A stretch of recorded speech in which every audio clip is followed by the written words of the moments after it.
Tervist! Alustame siis lahkunud kirjaniku sõnadega. Ma tõusen järsule künkale Siiri hauakambri juurde päeval, mil saared naasevad ekvatoriaalsaarestiku madalvetesse. Ilm on imeilus ja see ei meeldi mulle. Taevas on sama tüüne nagu vana maa meremuinasjuttudes. Madalikud on täis ultramariinse varjundiga laike ja minu kõrval künkanõlval kasvav kollakaspruun põdrakanep lainetab merelt puhuvas soojas tuules. Eelistaksin sellisel päeval madalaid pilvi ja halli hämarust. Eelistaksin hägu või tihket udu, mis paneks mastid alglinna sadamas tilkuma ja ärataks majaka sireeni uinakust. Eelistaksin ühte lõuna külmast rüppest puhuvat vägevat meresamuumi, mis kihutab enda ees rändsaari ja nende delfiinkarjuseid, kuni nad otsivad varju meie tollide ja kaljutippude tuulealuses küljes.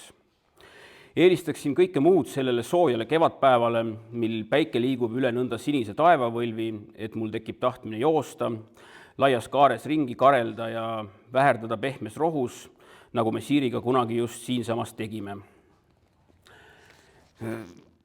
See oli siis alguslõik Dan Simmonsi jutustusest Mälestus Siirist, Remembering Siiri, mis ilmus esmakordselt 1983. aasta Asimov Science Fictioni detsembri numbris. Ja jätame ta selles mõttes praegu sinna. Sinna detsembri me tuleme sinna tagasi. Aga jah, Dan Simmons on tänane teema, ta suri 21. veebruaril, sellest anti teada 28. veebruaril ja niimoodi siis on.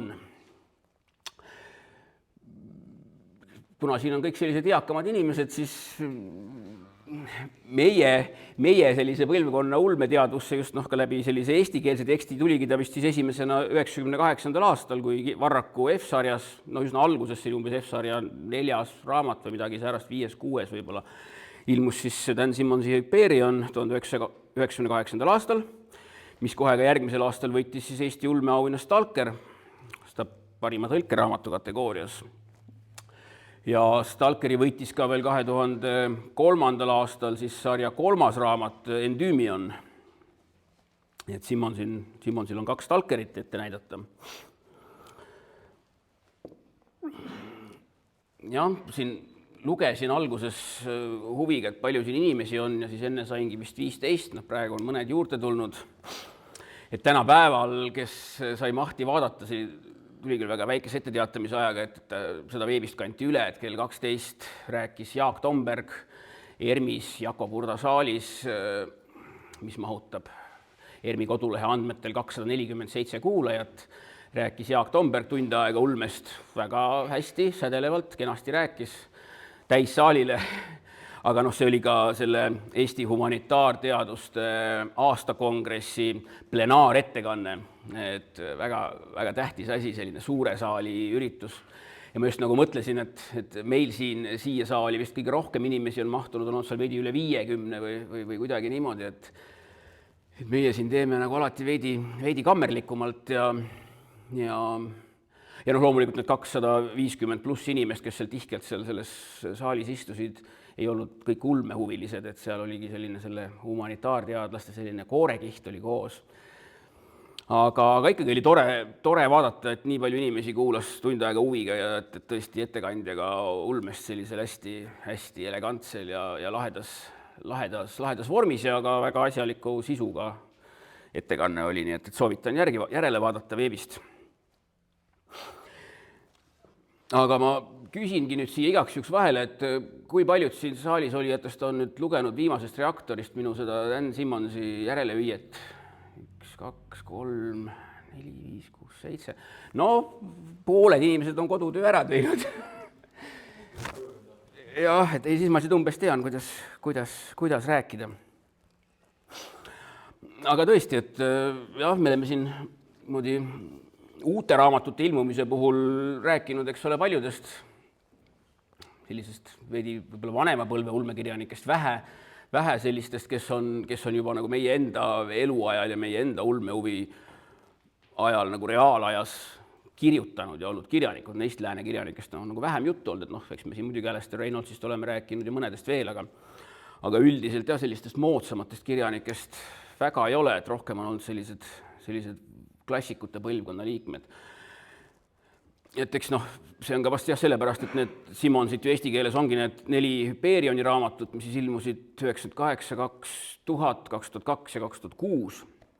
Ja siis meie andsime Orpheuse raamatukogus välja ühe raamatu veel 2017, mis on siis selle nii-öelda Hyperioni sarja niisugune veel üks lisandus, lühiromaan Eeliks ja orvud ja see on seal teine lühiromaan Tulemuusa, mõlemad sellised kosmoseooperid, aga et jah, et hiljem ei ole talt ju midagi ilmunud ja no eks seda põhjust on ka natukene siin näha, et tal on kõik väga sellised paksud raamatud. Ma panin siin mingi sellise valiku, mis ma koduriiulist leidsin, võtsin siia niimoodi enda kaitseks. Aga jaa, Dan Simmons on selline hästi kummaline kirjanik, et ta tegelikult, noh, kui otsida selliseid irratsionaalseid seoseid, siis ta aeg-ajalt ikka võib hüpata üles siin ja seal ja igal pool, et siin, eks ole, täna sai just trükist valmis ju selline järjekordne Eesti ulmekas Kalmsteni kosmoseooper, selline viikingliku kultuuriga kosmosetsivilisatsiooni lugu, kuhu ma eelmisel suvel Kalmsteni palvel ka järelsõna kirjutasin ja nagu ma siin meele tuletasin, et ka siin järelsõnas ma pool lehekülge tegelikult räägin jällegi Dan Simmonsi kosmoseooperitest, kuna siin on teatavad seosed olemas ka selle Kalmsteni raamatul. No, ma leidsin neid seoseid sellises kirjandusloolase järelsõnas. Nii et noh, selles mõttes kummaline, et neid Simmonsi seoseid niimoodi nagu võib leida siin ja seal. Aga jaa, et ju noh, põlvkondlikult tuleb Dan Simmons kirjandusse seal 80ndate alguses, mil neid tegelikult nagu selliseid uue aja suuri staare või ka selliseid auhinnatud autoreid tuli nagu palju. Et noh, seal samal ajal umbes debüteerivadki, eks ole, Lucius Sheffard, Jack McDevitt, aga ka, eks ole, sellised küberpungikurud, William Gibson ja Bruce Sterling, aga ka küberpunkarite selline vastandpartei ehk see humanitaaride esindajad Kim Stanley Robinson, John Kessel ja samuti ka miks mitte ka need The Killer Bee ehk siis sellise tõsitasliku fantastika 3 B-st 2 ehk siis Greg Bear ja David Brin tulevad seal umbes ka sel ajal kirjandusse. Ehk siis selline nagu üsna suur kuulsate, kohe kiiresti kuulsaks ja auhinnatud autoriteks saanud kirjanike põlvkond. Et nüüd noh, kas ja kuidas ja kellega siin Simmonsil selliseid paralleele on, seda kohe natuke hakkame vaatama.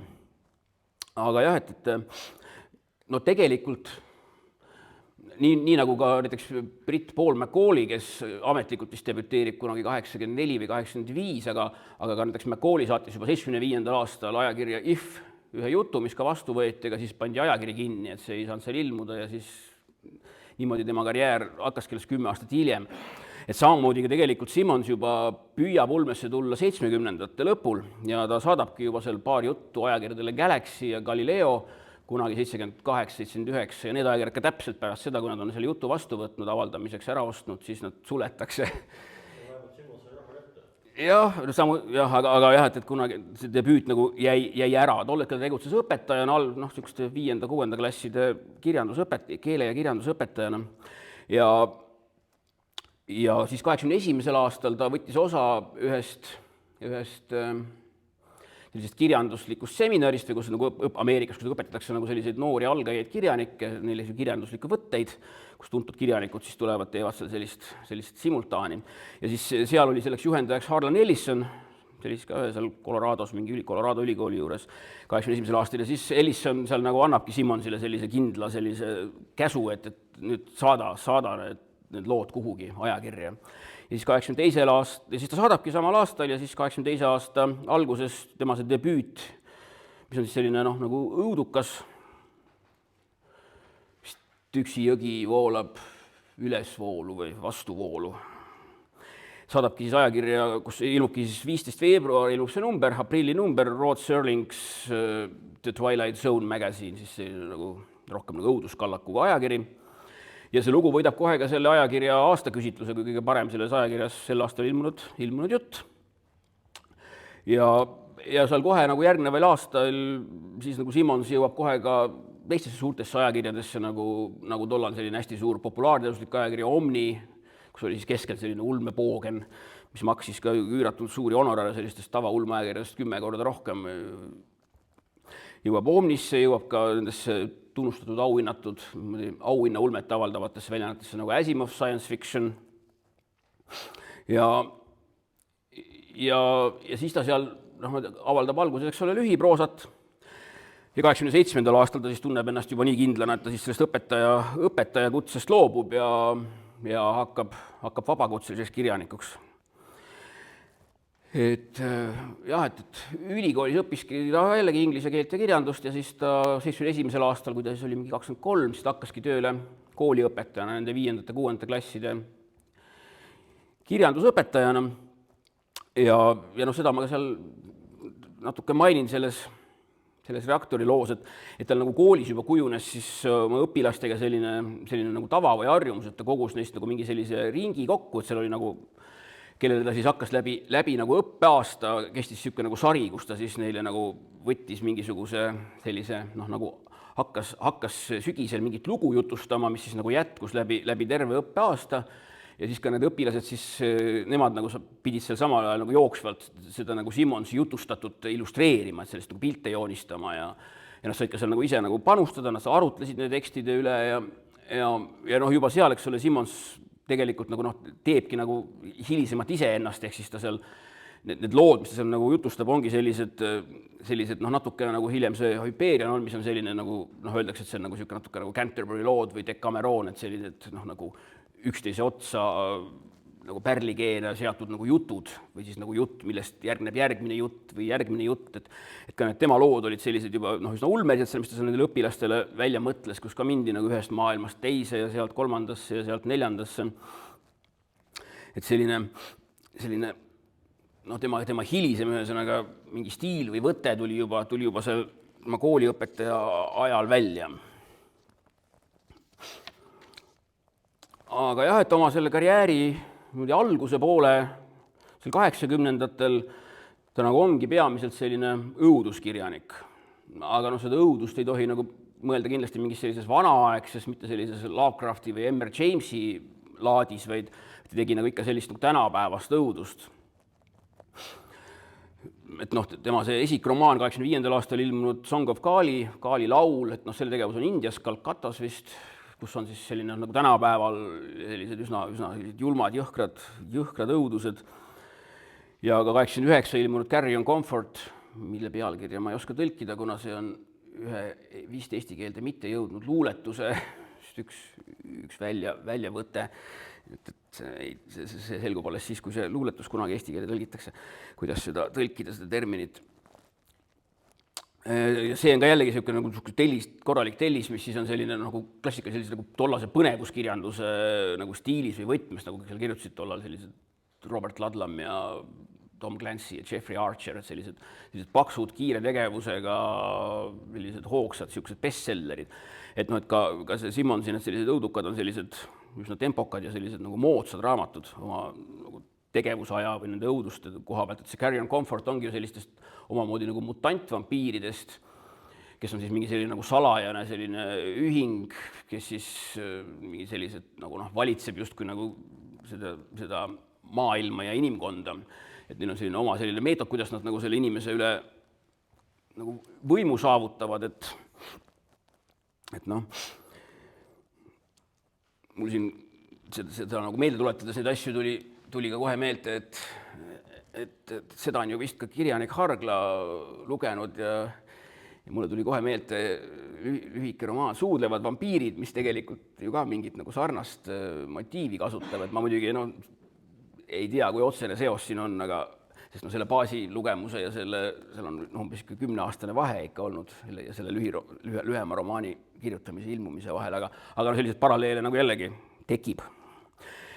Ja need selline nagu tema selline õuduskirjaniku periood, seal siis 91. aastal ilmub veel romaan Summer of Night, selline öösuvi, ehk siis selline väga selline Stephen Kingilik, aga natukene ka Bradburylik raamat, mis siis käsitleb sellist, mis on selline nostalgiline nagu poistekamba lugu 60ndate sellist kesklääne väikelinnast, sellist Illinois mingist väikelinnast, kus siis mingi poistekamp, eks ole, rallib seal maisipõldude vahel ringi ja peab suvevaheaega ja põgeneb ära või hoidub sellistest koolikiusajatest eemale ja siis, kui siis nende ellu kah siis nagu selline iidne ürkkuri õudus tekib, millega nad siis peavad võitlema hakkama, sest täiskasvanutest ei ole selle vastu asja, et ainult nagu lastelt poistekamp saab sellele vastu.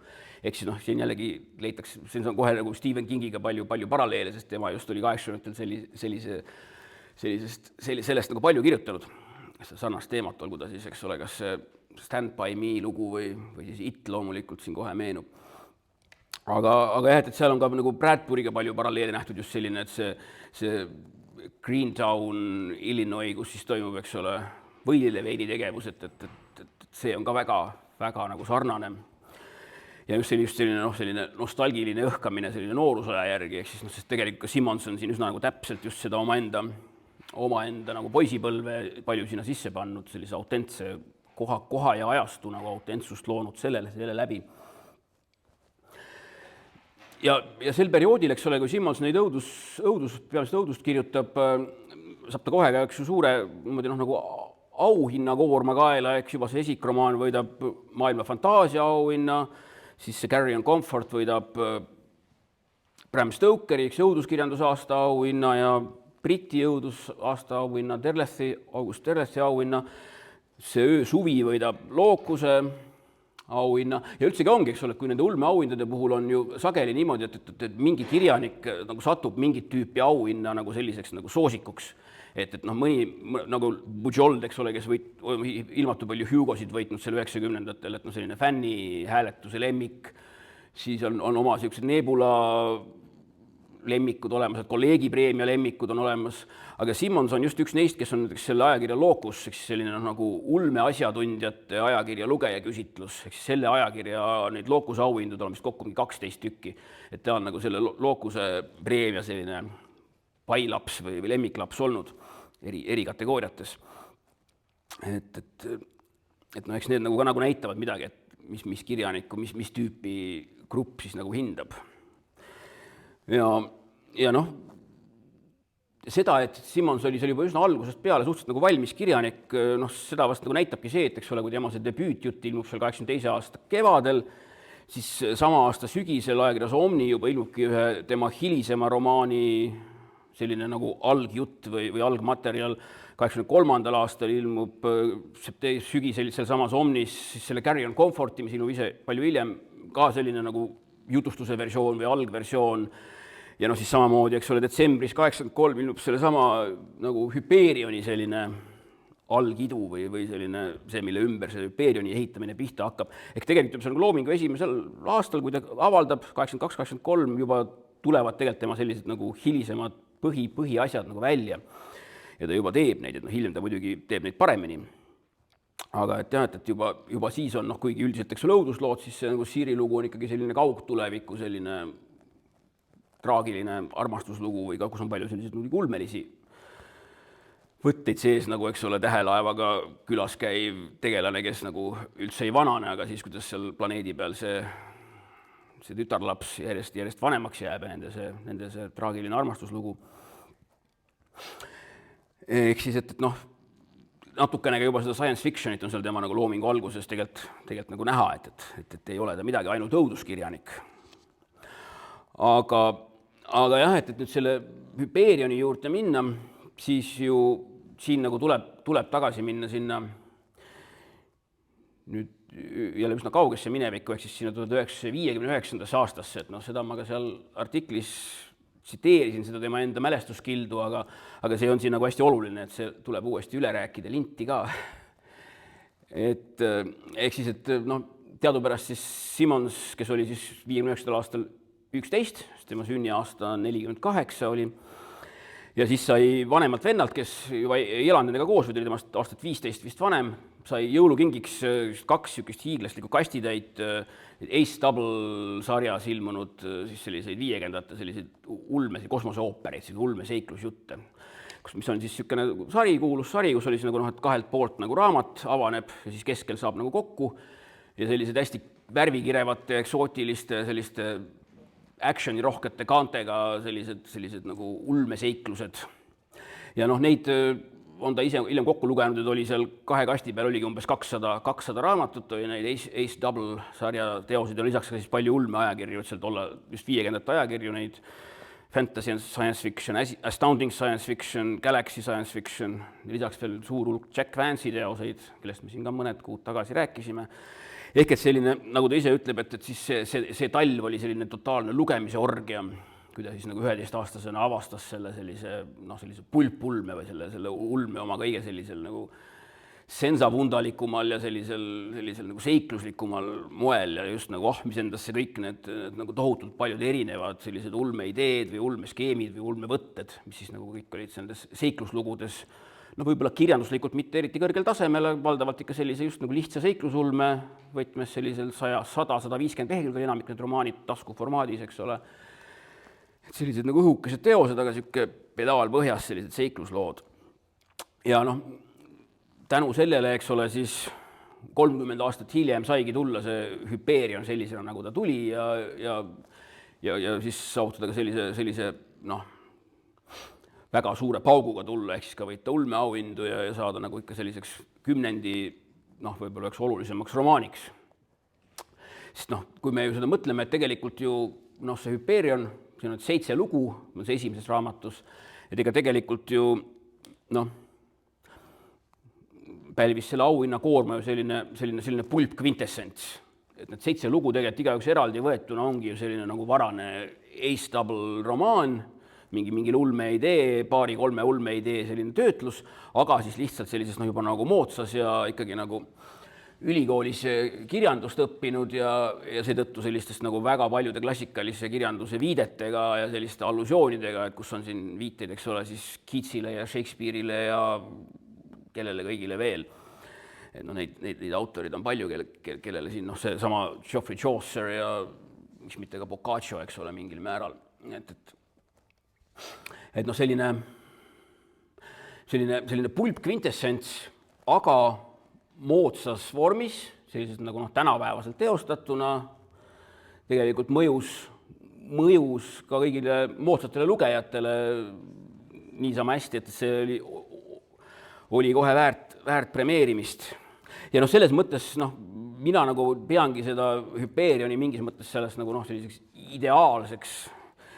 ideaalseks ulmeromaaniks, ehk siis just nagu selles mõttes, et selle on loonud inimene, kes ühest küljest on tal siis nagu selline tohutult suur nagu ulmelugemustaust, ta teab kogu seda žanri ajalugu ja võtteid ja on neist nagu ise lapse ja noorukina vaimustunud ja siis teisalt on tal siis selline nagu kirjandust õppinud inimese selline ka nagu vormitunnetus ja stiilivõimed ja oskused teha seda nagu selliselt nagu moodsalt ja nagu täiskasvanulikus võtmes. Ehk et mitte sellise lapsiku seiklusena või primitiivselt, vaid just nagu keerukalt lisades neid kirjanduslikke kihte ja kujundeid ja kogu seda maailma. Ehk siis, et selline üsna nagu täiuslik ulmeromaan. Kusjuures ma ei saaks sealjuures öelda, et see oleks minu kuidagi mingi super lemmik. Üldse väga mitte, aga ta on ikka rohkem selline, lihtsalt kuidagi nagu selle lugemine, mäletan, kui ma seda seal, äkki see oli sõjaväe ajal, kui ma seda lugesin 99. aastal, või äkki enne sõjaväkke minekut 98 lõpus veel, et ikkagi selline nagu lugemismulje oli nagu võimas ja ma ei ole seda üle lugenud, ma tunnistan veerand sajandit vähemalt siis nüüd, nii et enamik neist 7 loost, mis seal on tegelikult või 6, on läinud nagu detailides üsna nagu ära ununenud. Aga just see viimane lugu, selline üsna nagu seda katartilist lõppu pakkuv mälestus Siirist on see nagu kõige selgemalt meeles ja see on selline kõige sellisem, mis selle raamatu kokku sõlmib ja krooni peale paneb talle. Ehk et nagu just, et see on selline nagu pisarakiskuja klassikalises võtmes, kuigi seal on mõned varasemad lood, selle eelnevad lood on ka traagilise sisuga või selles mõttes. aga jah, et ja siin on muidugi veel üks selline nüanss, mida me tihti tähele ei pane, mida me siin ka kas kuu aega tagasi, kui see ulmeühingu koosolek oli enne seda õhtut, et kui siia selle jutuks tuli, et mis on romaan. Et tegelikult Simons ise ütles, et see Hyperion, mis ilmus, et ei ole romaan, vaid see on pool romaani, aga et selliselt anti välja kirjastustehnilistel põhjustel eraldi ja siis kohe aasta hiljem tuli see teine pool, et ikkagi kirjutas selle Hyperioni languse, kirjutas ta nagu ühe jutiga ja need on kokku üks romaan. Ja sest tegelikult ju siin kuhugi välja ei jõuta, et siin tegelikult jääb nagu lugu täiesti pooleli, et pool lugu minnaksegi ju sinna sihtkohta ja räägitakse ajaviiteks neid lugusid tee peal. Aga alles siis nagu see teine raamat veel paksem Hyperioni langus, et see on ju alles siis seiklused seal siis selle nagu lõpparenguni kuni selle loo lõpuni. Aga ometigi, eks ole, keegi ei võta kusagil auhinna hindamisel neid kahte teost nagu ikkagi võetakse eraldi romaanida. Ja sama asi on ka selle järjega, mis on siis, mille tegevus on vist mingi 200-300 aastat hiljem, eks ole, see Endüümioniga on samamoodi, et ta kirjutas ühe jutiga, ja need ilmusidki selle 96-7 jällegi täpselt niimoodi aastase vahega, aga sellist 1500 või 1800 leheküljelist romaani oleks nagu väga raske välja anda, või puhtalt käidelda füüsiliselt lugejal. Ehk et selle tõttu on, et siis nad on kaks niikuinii ka hästi mahukad köidet jälle omaette võetuna. Aga jah, et tegelikult on nad sellised nagu 2 romaani, mitte 4 romaani, aga meid ei takista see tegelikult ikkagi auhinna küsitlustel bibliograafiliselt võtmast neid nelja eraldi ühikuna. Nii et eks see on alati selline natuke nagu suhteline. Millele see Hyperioni langus üldse Stalkeri kaotas? Vot seda ma peast ei mäletagi. Selle tuletaks võib-olla meelt, aga see ei ole vast praegu nii oluline, aga tõesti jah. Ja sest see osa ei võitnud, vaid kummagi nagu romaani esimesed pooled on võitnud. Aga jah, et eks ole, et tegelikult need on siis, eks ole, ilmunud 89-90 ja siis Endüümion 96-97. Et ja tänu nende raamatute sellisele nagu kaalukusele ja sellisele, mitte siis ainult lehekülgede arvu mõttes, vaid ka sellisele sisulisele kaalukusele, sest nad on sellised hästi-hästi keerulise süžeega, sellised kaugtuleviku seiklused, kosmoseooperid, kus siis tihti pidevalt on nagu siis ilmneb, et nagu käib siuke lugeja haneks tõmbamine ja pidevalt siis nagu ilmneb, et kõik on olnud kellegi teise tööriistad ja tuleb välja midagi hoopis nagu vastupidist sellele, mida me oleme oodanud. Et sellised hästi-hästi keerukad lood ja sellest võib jääda nagu mulje, et Simons ongi nüüd nagu teadusfantastika kirjanik. Aga tegelikult sel samal ajal jätkab ka nende oma õudusromaanide või selliste nagu üsna kaasaegsete raamatute kirjutamist. Ei ole mina neid kaugeltki kõiki lugenud, sest nagu ma ka ütlesin, et ma olen umbes 10 tema raamatut lugenud, aga tal kokku vist loetakse neid mingi 39 romaani või kuidagi niimoodi. Et tal on ka kusagil sealt nagu sajandi alguses on ta avaldanud ka mingi sellise Karmi koolkonna stiilis, kriminulli stiilis triloogia, Joe Kurtz on seal see peategelane, Kurtz. Neid ei ole ka veel lugeda jõudnud, aga on plaanis selline noir õhustikuga ja selline Karmi koolkonna stiilis dialoogiga, sellised kiire, lubatakse, et on sellised kiire tegevusega krimilood kusagil. Buffalos oli vist see tegevus, et tema see kesklääne kant või selline seal Pennsylvania, New Yorgi osariikide lõpp. Aga et tegelikult on ta kogu aeg, et ikkagi nagu kirjutab nii õuduslugusid kui sellised nagu teadusfantastikat, sest jällegi, eks ole, kui siis nagu 6. sajandi alguses tuleb see tema Iliumi ja Olümpose diloogia. Siis jääb jällegi mulje, eks ole, et need tulevad kohe üsna nagu sinna Hyperioni otsa, aga ei, et seal ikkagi vahepeal tuleb ka pidevalt neid just muud tüüpi asju, krimkasid ja õudukaid. Aga see on siis jällegi niisugune hästi selline kaalukas diloogia ja jällegi ju selline hästi, kuidas ma ütlen, keeruline, et sellesse nagu sisse lugeda on alguses päris nagu minu kogemus oli omal ajal see, et väga raske on nagu sisse lugeda, kuna üldse ei saa aru, et mitte muhvigi, et mis seal toimub, et seal justkui nagu kusagil käib siis selline nagu ju Trooja sõja sündmustiku jälgimine, aga kusagilt nagu tulevikust ja siis eks saadetakse see jällegi kusagilt tulevikust saadavad mingid posthumanid, saadavad siis mingi ellu äratatud 20. sajandi vist kirjandusprofessori sealt samast Wabashi kolledžist, kus Simons ise oma kraadi sai professor Hockenberry saadavadki siis nii-öelda kontrollima või jälgima, eks ole, seda, et kuivõrd Trooja sõja sündmused lahknevad sellest, mis on Homeros kirja pannud. Ja siis ta hakkabki neid sõjasündmusi jälgima ja samal ajal siis, eks ole, on olemas nagu need posthumanid, kes siis samal ajal tegutsevad ka justkui nagu selliste nende Olympose jumalatena, kusagil seal Marsil, kus on see Mount Olympos või Mons Olympos või mis iganes selle mäe nimi täpselt on. Ja siis on meil kusagilt sealt Jupiteri kandist tulevad sellised mingi küborg-tulnukate rassi esindajad. Orfu oli vist ühe nimi ja teise nimi oli mingi Mahmut, kellest üks oli suur Shakespeare'i fänn ja teine oli suur Marcel Prousti fänn. Ehk et jällegi ka selles sellises nagu kaugtuleviku maailmas on väga palju selliseid kirjandusklassika mingeid viiteid ja täpselt alates Homerosest kuni siis selliste nagu Shakespeare'i ja 20. sajandi meistriteni. Ja siis, kui sa muidugi ennast sinna nagu sisse loed, siis sa avastad, et nagu autor ikkagi nagu valdab seda materjali hästi meisterlikult ja tal nagu see lugu, nagu, mis tundub niivõrd nagu jabur ja eri asjadest koosnev, seal on veel mingid AI-d, kes omavahel sõdivad, umbes nagu Hyperionigi maailmas, eri AI-fraktsioonid, et see kõik nagu lõpuks kuidagi jookseb kokku. Et küll vist lugejad ei ole päris rahul selle teise raamatu nagu sellise päris lõpplahendusega, aga üldiselt on seegi nagu selline hästi põhjalik ja selline väga vinge žanriulmeline monument või kontseptsioon.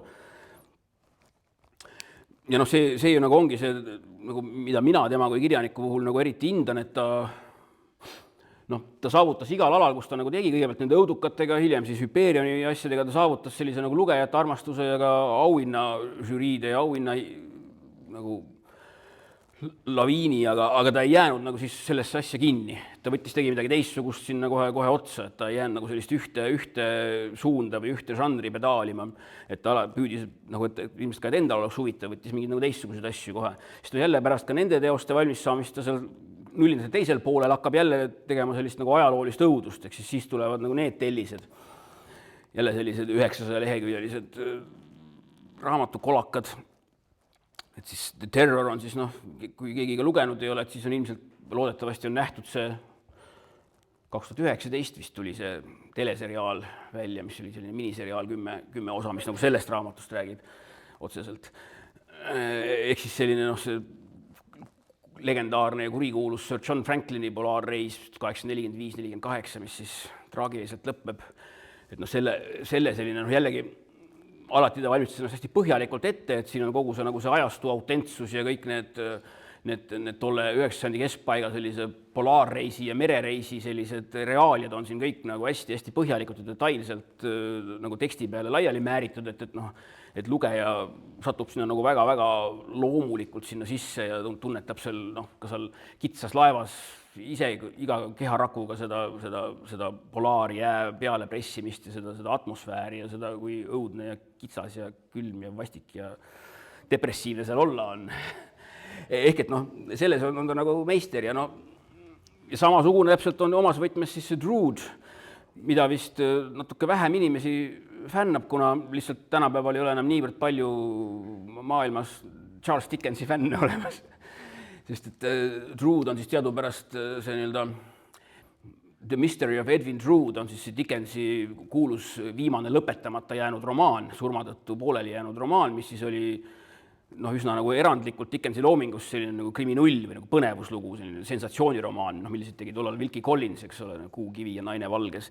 Ja see oli siis nagu sama tüüpi raamat, kus tegelikult nagu siis tekib nagu mõrvalugu, aga siis see jääbki populaarse autori surma tõttu pooleli ja siis seda tänapäevani, eks ole, on see inglise kirjanduse selline nagu suurimaid müsteeriumeid, et kuidas ta plaanis see lõpetada, et kes neist tegelastest, pool romaani sai valmis, et kes neist tegelastest nagu pidi lõpuks mõrvar olema või mis seal siis nagu pidi see õppis seal midagi muud juhtuma.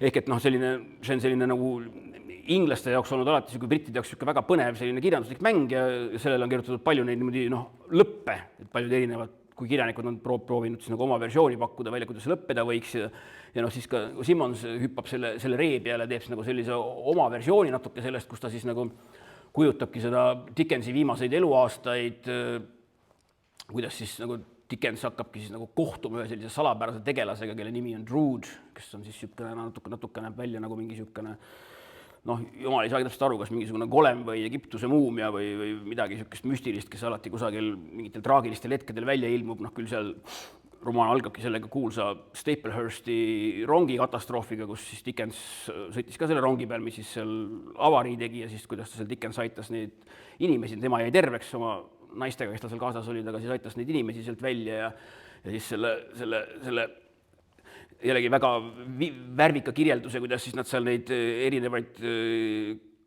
katkisi tükke inimestest kokku korjavad, käsi, jalgu ja päid ja kuidas siis seal kuidagi ka selle Dickensile viirastuma see tegelane Drood siis esmakordselt ja siis kuidas hakkab teda painama, nii et ta siis lõpuks kirjutab sellest nagu hakkab romaani kirjutama.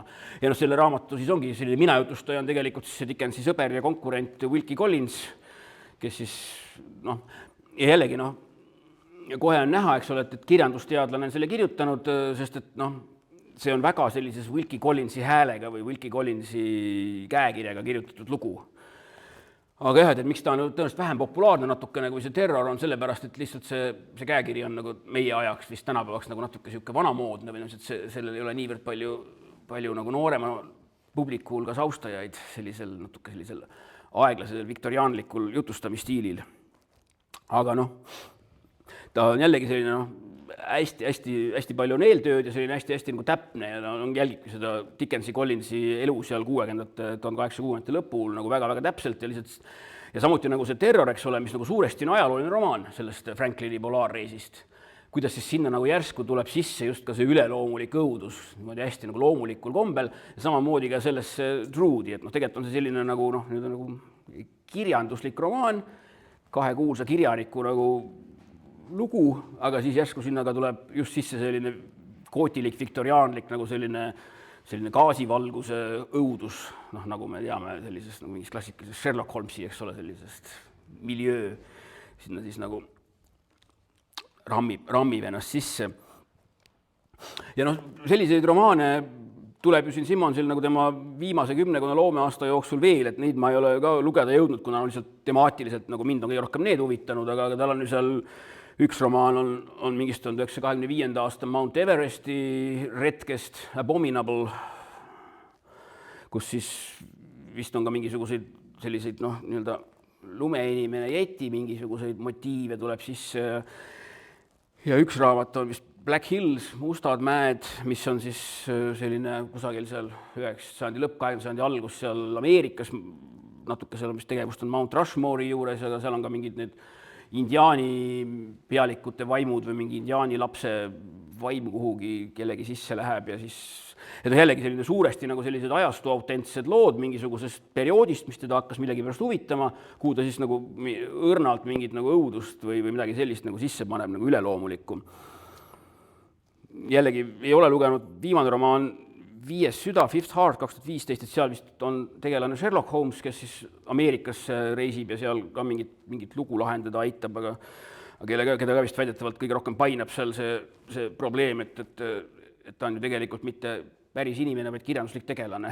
Jälle selline metamäng või noh, käib mingi kirjanduslike kihtidega nagu mängimine. Aga ja noh, ja seda ka, et eks ole, et Simmons just seal kogu aeg ka neid õudusromaane kirjutab, seda ka, eks ole, tunnustati sellega, et 2013 aastal talle siis anti see World Horror Conventioni ehk siis selle nagu science fiction conventioni nagu paralleelkonni ehk siis õuduskonventioni poolt siis horror grandmasteri tiitel ehk siis õuduse suurmeistri tiitel, ulme oma ta kunagi ei ole saanud, aga õuduse oma sai 2013. Aga see oli ka umbes üsna viimane aeg, sest et seal juba nagu 10. teisel poolel läks ta siis ju läks ta isikuna moest ära. Sest et ta hakkas tegema igasuguseid selliseid sõnavõtte mingitel sellistel 10. aktuaalsetel teemadel, mis see on siis selline, eks me ka siit mäletame, eks ole, et mis 10. see oli, kui tulid kõik need sellised, mis probleemid seal tekkisid, eks ole. Ehk et ta sai sellise klassikalise sellise buumeri sellise sildi külge endale, et oma hoiakutega, et sest ta seal siis mingil aastal ta seal midagi üsna nagu sapiselt ja õelalt ütles Greta Thunbergi pihta, kes 2019 vist kusagil seal mingil ÜRO konverentsil konverentsil nahutas kõiki vanu ülikonnas mehi, kes seal otsustavad laste põlvkondade tuleviku planeedi keskkonna üle ja siis Simons seal seda pilkas ja siis selle peale nagu puhkes seal kultuurisõdadest räsitud Ameerikas selline nagu tühistamiste ja välistamiste laviin, et see Simons nagu väga paljude kolleegide poolt tõmmati talle nagu vesi peale. Kuigi kui seal nagu natuke põhjalikult uurida, tegelikult ta eelkõige heitis seal ette seda nagu Greta Thunbergi seda esinemise nagu vormi või seda, et seal nagu selline, et ta seal nagu üsna rämedalt nagu lihtsalt nagu peale hüppas või et tegelikult ega ta nagu probleemi sisu ei eitanud, aga lihtsalt nagu seda Greta isikut ja Greta laadi kritiseeris.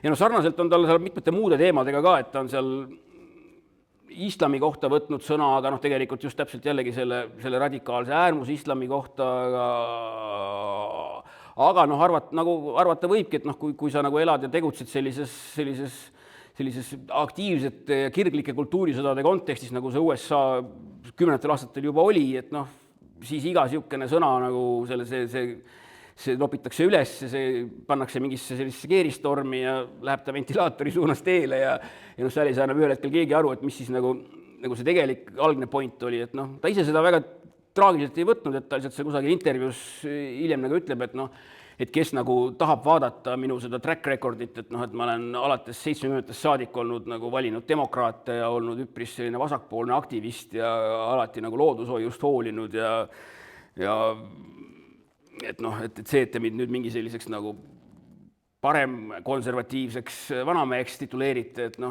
teie asi. Ja ilmselt ka kuidagi natuke nagu sellest tõukudes, ma nüüd lugesin just täna üle, on sinna tema sellesse SF Entsüklopeedia artiklisse, mille on kirjutanud John Glut, on ilmunud selline lõpulõik, mida seal varem ei saanudki olla, kuna see on just nagu selline surmajärgne lõik, ehk siis, et kus Glut siis teebki sellise järelduse, et natukene veel seal võtab kokku seda Hyperioni ja neid Iliumi ja neid muid tema maailmu ja teeb sellise lõpujärelduse, et ta ei ütle see otseselt välja, kuna see on ikkagi niisugune entsüklopeedia tekst, see ei ole selline poleemiline essee või artikkel, vaid ikkagi selline nagu tihe tekst, aga ütleb välja, et hoolimata kõigest on tegelikult Dan Simonsi looming hästi aktuaalne ja see jääb ilmselgelt kestma, et see nagu on oma väärtuselt selline väga oluline, et ta nagu selgelt viitab sellele just selle tühistamiste lainele, mis seal 1920. aasta paiku nagu blogosfääris ja igal pool veebifänsiinides ja mujal, tollal vist olid juba ka need igasugused YouTube'i blogid ja asjad igal pool juhtus. Ehk et nagu selline lugu on siis Dan Simonsiga. Et ega mina nüüd tegin talle ringi peale ja ma tegelikult hea meelega nagu võtaks saalist ka kommentaare või et kui keegi tahab millelegi vastu vaielda eriti või kuna tegu oli osaliselt selgelt nagu sellise vastuolulise isikuga. Aga et ma ei tea. Ega ta üldiselt ju Eesti fändom teda on siis kui need Hyperionid tulid, üldiselt nagu on armastanud, nii et need auhindu tuli ja selline üsna mahukas ja keerulise sisuga või selline tegelikult nagu palju jälgimist nõudev niisugune kosmoseooper on ju nagu Eesti ulmefännidel ikka meeldinud, ka eriti just selliste mingi post-human tuleviku teemadel, et siin ka ju Strossi ja Aksel Rando on niisugune üsna mõneti nagu samamoodi raamat, minu meelest natuke liiga keeruline raamat. Aga Stalkeri toob nagu Eestis saab kätte, et tegelikult nagu Eesti lugejale vist säärane asi üldiselt nagu läheb peale. Ka need Werner Vinci raamatud on ju mingis mõttes sama laadi Eesti kõige laiemas mõttes. Et ei, mina ei ole tõlkija. Jumal teab, ma ju sulle just kirjeldasin probleemi, et siin on kõik sellised 600, 700, 900 lehekülge raamatud. Neid on. Et see, et me leidsime... Kas need on õhemad pigem? Ma ise sellest õudus olen siin teada. Ei, need õudukad on paksemad just. Keera palun need selletik ette, siis me näeme, et kasutada on. Need on ikka sellised 900 lehekülge. Ja see truud on samamoodi ja nagu need Endüümioni tõus ja Hyperioni langus on 700-800 lehekülge ja tegelikult ka need, kuigi nad siin on väiksemas formaadis, aga on ka sellised 700-800 lehekülge, nii et Suuremas formaadis on tehtud ta eesti keeles ei tuleks nagu selline väga tiheda kirjaga raamat, kuigi palju lühem lehekülgede poolest. Aga see on üsna palju, sellepärast ma tõesti ei lugenud Peerenit, eks ole, ma olen vaadanud terrorisarja, ongi kõik, eks ole, aga tal jutukogusid. On tal see üks kogumik, kus nüüd enamik olulisi 80-ndate jutte on see Prayers for Broken Stones, on see vist jah, see kunagi...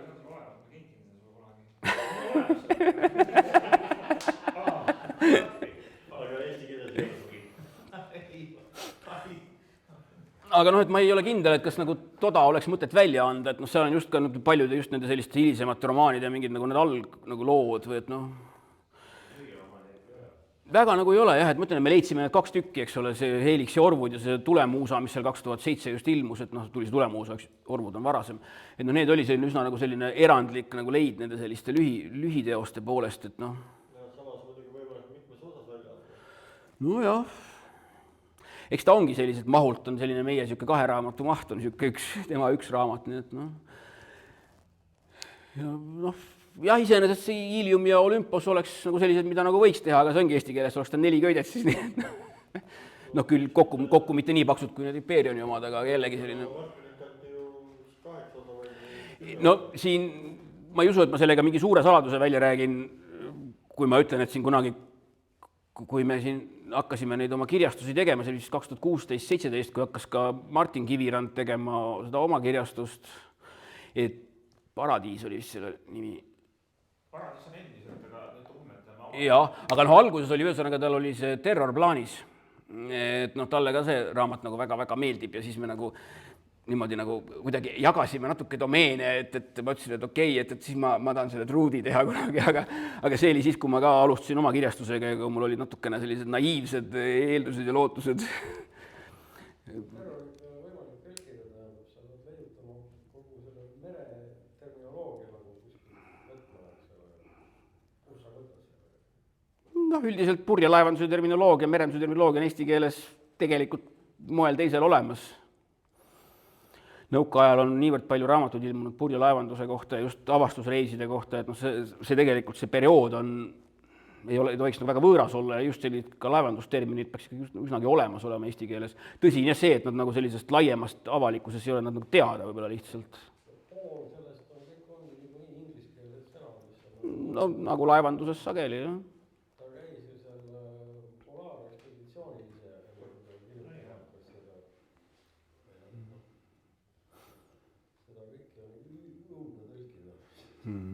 No ma ütlen, et sina vist oled baasiandmetel lugenud ka tema neid varaseid asju, neid Kaali näiteks, et noh, neid, ma tean, kindlasti võib-olla veel, kes on neid lugenud, aga ma seda näen nagu veebist arvustusena, et kes on lugenud, et ma ütlen, mina neid varaseid ei ole lugenud, et ma ei tea, kas noid oleks mõtet proovida või mitte, või nad tänaseks väga aegunud ilmselt või noh.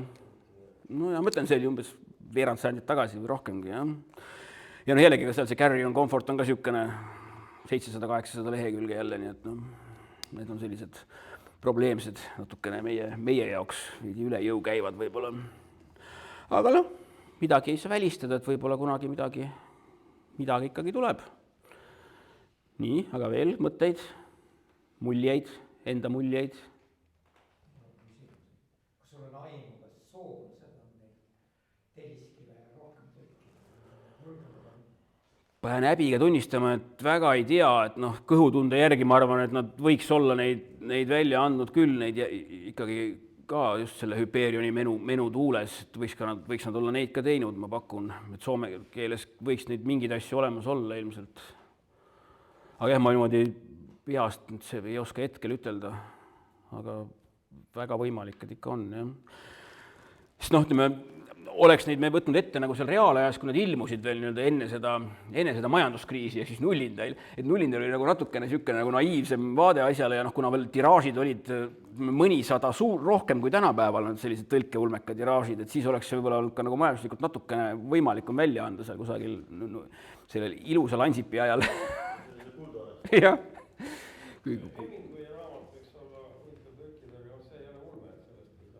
Jah, sest noh, see ongi ka veel teemat, ta on tegelikult üsna palju just asju, mis ei ole üldse ulmelised.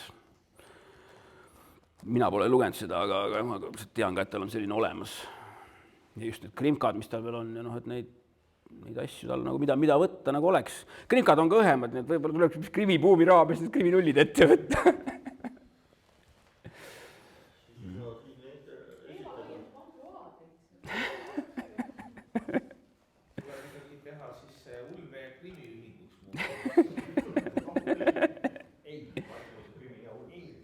Krimi ja ulmeühing. kes sinna kõik kokku tulevad.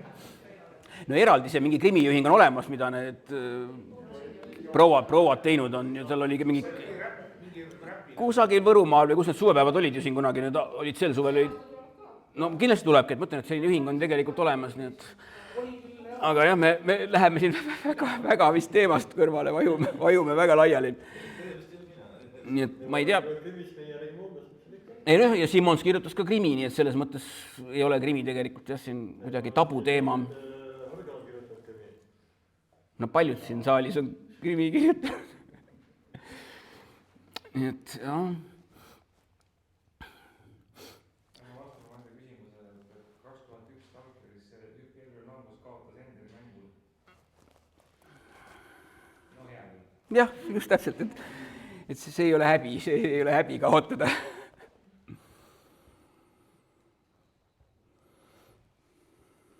Nii, aga veel mõtteid, kommentaare Dan Simonsi kohta.